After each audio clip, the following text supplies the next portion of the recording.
اپنے دھرم میں مرنا اچھا ہے دوسرے دھرم کا وچار کرنے سے.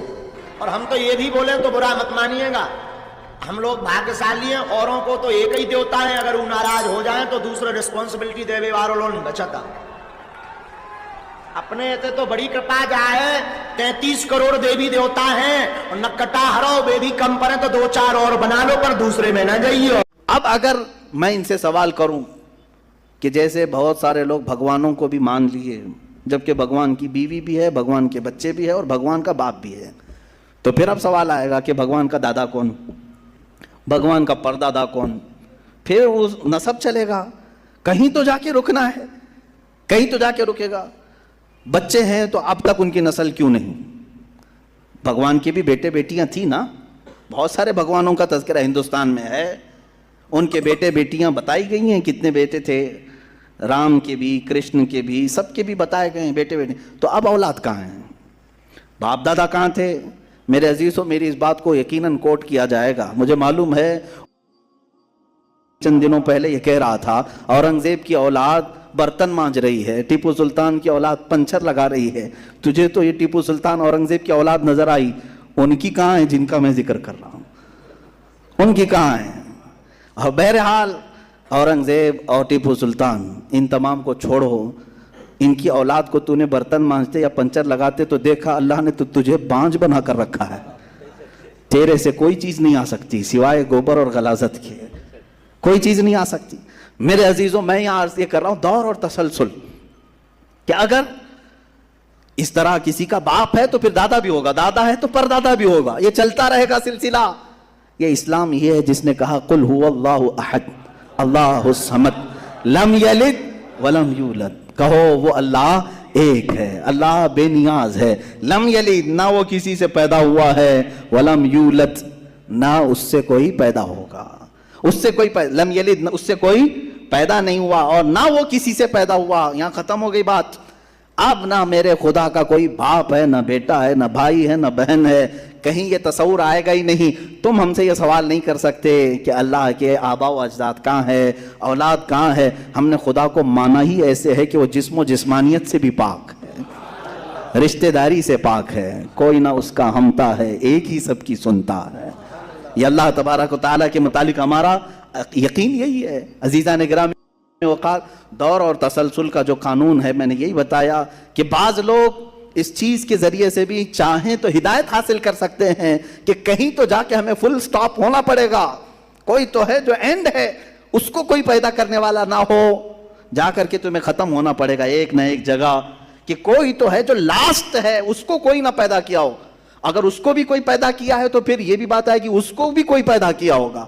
تو ہمیں ایک ایسی ذات ماننی پڑے گی جس کو کوئی نہ پیدا کیا ہو, تبھی جا کر کے ہم یہ کہتے ہیں وہ جو ذات تم جا کر اینڈ ہوگے اسی کا نام اللہ رب العزت ہے, جس کو کسی نے پیدا نہیں کیا. یہ اسلام کا بہترین عقیدہ ہے. میرے عزیزو, توحید کسے کہتے ہیں؟ اب بات آتی ہے, وجود کی بات ہو گئی, اللہ ہے اتنا تو ماننا پڑے گا. اس کے لیے تو بہت ساری دلیلیں بچے بھی پکڑ کر کے بتا دیں گے. ایک خاتون, ہم نے بچپن میں پڑھا تھا, ایک بوڑھی عورت چرخہ سل رہی تھی, اس سے جا کر کسی نے پوچھا کہ اللہ ہے کہ نہیں ہے, تو اس نے کہا ہے. کیا دلیل ہے؟ کہا یہ میرا چرخہ جو سل رہا ہوں یہی دلیل ہے اللہ کی. کہا کہ کیسے؟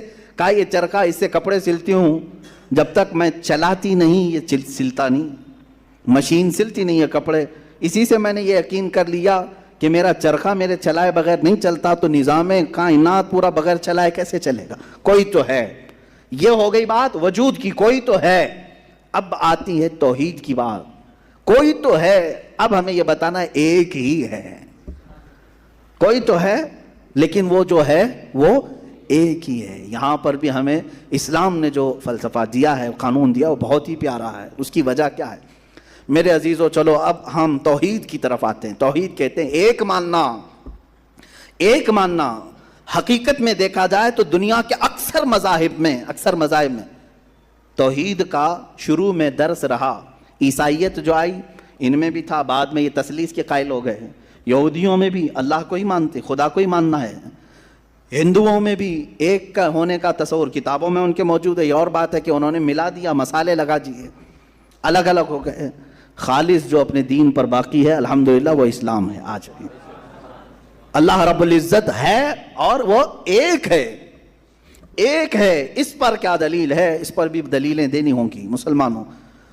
عقلی دلیلیں بھی ہیں، نقلی دلیلیں بھی ہیں. نقلی دلیلیں ہمارے لیے، نقلی کا مطلب ہوا کسی جگہ سے ثابت ہے، قرآن سے، حدیث سے یہ ثابت ہے تو یہ نقلی دلیل. عقلی، جو عقل بھی جس کو تسلیم کرے، عقل جس کو ایکسیپٹ کرے، وہ کیا ہے؟ اس بوڑھی عورت کا ہی میں بتا دوں جس نے چرخہ سلا اور چرخے کو چلانے میں اس نے کہا کہ اللہ ہے، کوئی تو ہے، کیونکہ میری مشین بغیر چلائے نہیں چلتی. تو اس سے صاحب نے، جس نے سوال کیا، پوچھا کہ اچھا ہے تو کیا وہ ایک ہے کہ دو ہے؟ کہا نہیں ایک ہی ہے. کہا وہ کیسے؟ کہا دو ہو تو دیکھو تم سامنے بیٹھو، ادھر سے چلاؤ، میں ادھر سے چلاتی ہوں.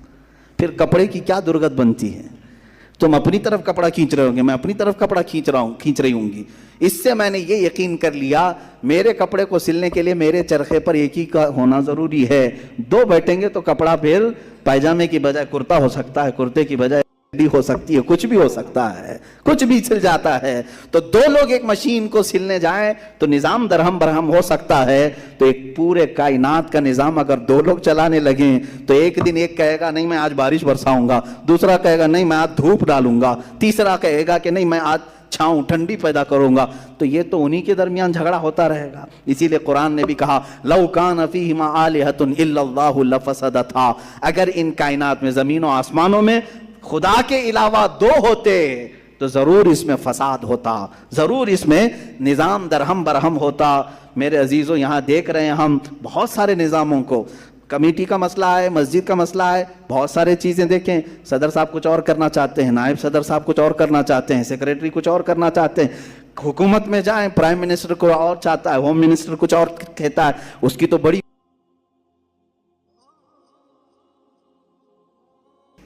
پتہ ہی نہیں ہے، لیکن نظام ایک ملک کا چلا رہے ہیں، ایک ملک کا چلا رہے ہیں. فساد اسی لیے ہو رہا ہے، فساد اسی لیے ہوتا ہے اور ان کو پتہ بھی نہیں رہتا. وہ بھاشن میں کچھ اور بول کے آئے، یہ پارلیمنٹ میں کچھ اور بول کے آیا.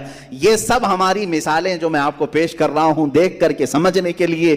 ایک سے زیادہ جب ہوتے ہیں تو عقلوں کا ملنا ضروری نہیں، ہر ایک کی عقل الگ الگ چل سکتی ہے. اب آئیے، کوئی کہہ سکتا ہے نہیں بھائی اتحاد سے بھی تو کام ہو سکتا ہے، یونٹی سے بھی تو کام ہوتا ہے، کچھ جگہ ہوتا ہے نا. کوئی اگر کہے کہ خدا ایک نہیں دو ہیں اور دونوں مل کے کام کرتے ہیں، دونوں مل کے کام کرتے ہیں، تو اب میں آپ کو کہتا ہوں ایک نمبر والا خدا وہ کہتا ہے آج بارش برساؤں گا. دو نمبر والا اگر اتحاد کرتا ہے اور کہتا ہے کہ نہیں ہاں تو جو کرے گا وہی میں کرتا ہوں، تو یہاں پر قانون یہ تفسیر میں فرمائے گا دوسرا والا تو عاجز ہو گیا، وہ مختار نہیں ہے پھر فیصلہ لینے میں. اور عاجز جو ہوتا ہے وہ خدا نہیں ہوتا، خدا وہی ہوتا ہے جو مالک و مختار ہے، جو خود فیصلے لے گا اور اس میں کسی کو شریک نہیں کرے گا. تو اگر دوسرا والا مان گیا اس کی تو وہ خدا عاجز ہو گیا، اس کی اپنی نہیں چلی. دوسرے دن دوسرا چلایا اور پہلے والا راضی ہو گیا تو پہلا عاجز ہو گیا.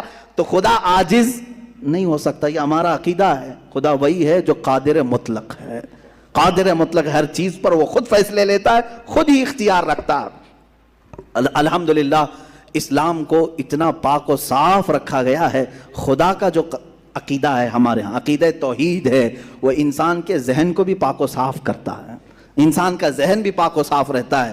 اگر عقیدہ توحید تمہارا ہٹ گیا، میرے عزیزو توجہ چاہتا ہوں، توحید عقیدہ سمجھ گئے، اللہ کو ایک ماننے کا عقیدہ اگر ہٹ گیا تو پھر انسان اتنا ذلیل ہوتا ہے کہ پھر وہ ہر چیز کو خدا ماننے لگ جاتا ہے، چاہے وہ چوہا ہو کہ بلی ہو کہ سانپ ہو کہ مچھر ہو، کسی کے بھی سامنے جھکنے لگ جاتا ہے. توحید کا عقیدہ اگر ذہن سے ہٹ گیا، اللہ کو ایک اور بڑا ماننے کا عقیدہ ہٹ گیا، تو ہم نے ان لوگوں کو بھی دیکھا ہے جو عورتوں کی شرمگاہوں کو بھی عبادت کرتے ہیں، بہت ساری غلاظتوں کو بھی پوجتے ہیں. میرے عزیزو، یہ کب آتی یہ چیز؟ جب عقیدہ توحید انسان سے ہٹ جاتا ہے تو وہ بہت ہی نیچے گر جاتا ہے. اللہ تعالیٰ نے ذہنوں کو پاک رکھنے کے لیے یہ ہمیں کتنا بہترین عقیدہ دیا ہے، اور وہ ایک ہے، اور الحمدللہ مسلمان اسے آج بھی ایک ہی مانتے ہیں. کئی چیزیں ہیں، میں یہ علم الہیات پر آج بات کرنا چاہتا تھا. پہلے وجود باری تعالیٰ اور دوسرے اللہ کے ایک ہونے پر. ایک ہونے پر سب سے بڑی دلیل یہ ہے، ایک سے زیادہ ہوں گے تو نظام درہم برہم ہو سکتا ہے، اور اب تک نظام درہم برہم نہیں ہوا. اس کا مطلب ہے کہ ایک ہی چلا رہا ہے، ایک ہی چلا رہا ہے.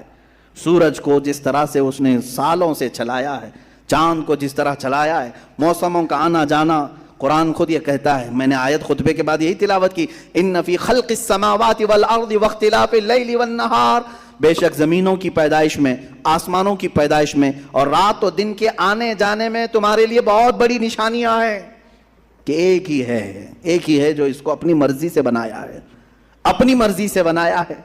عزیزان گرامی وقار، ہندوؤں میں بھی ایک ہونے کا عقیدہ تھا کہ ایک خدا ہے۔ بہت ساری کتابیں ہیں جس کو میں نے پڑھا ہے جس میں کہا گیا ہے سنسکرت میں کہ وہ ایک ہی ہے، لیکن ہوا یہ کہ بعد میں ان تعلیمات میں مکسنگ کیسے آئی؟ جیسے ہمارے ہاں فرشتوں کا تصور ہے، جبرائیل ہیں، میکائیل ہیں، اسرافیل ہیں، اسرائیل علیہم السلام، جو ملائکہ ہیں وہ اللہ تبارک و تعالیٰ نے انہیں مختلف کاموں پر لگایا ہے۔ میکائیل علیہ السلام بارش برساتے ہیں، روزی پہنچانے کے کام میں ہیں، اسرائیل علیہ السلام روح نکالتے ہیں۔ تو ان ملائکہ کو جس طرح سے ہمارے ہاں تصور دیا گیا اللہ کے فرشتے، تو ان لوگوں نے ان دوسرے کاموں کو دیکھ کر ہر ایک چیز کا الگ الگ خدا بنا لیا۔ ہواؤں کا خدا الگ، بارش کا خدا الگ، آگ کا خدا الگ، پانی کا خدا الگ۔ یہاں پر دھوکہ کھا گئے، وہ خدا نہیں ہے، وہ خدا کے فرشتے اللہ تبارک و تعالیٰ نے جن کو ان کائنات کے کاموں پر لگایا۔ ہمارا عقیدہ میں بتا رہا ہوں۔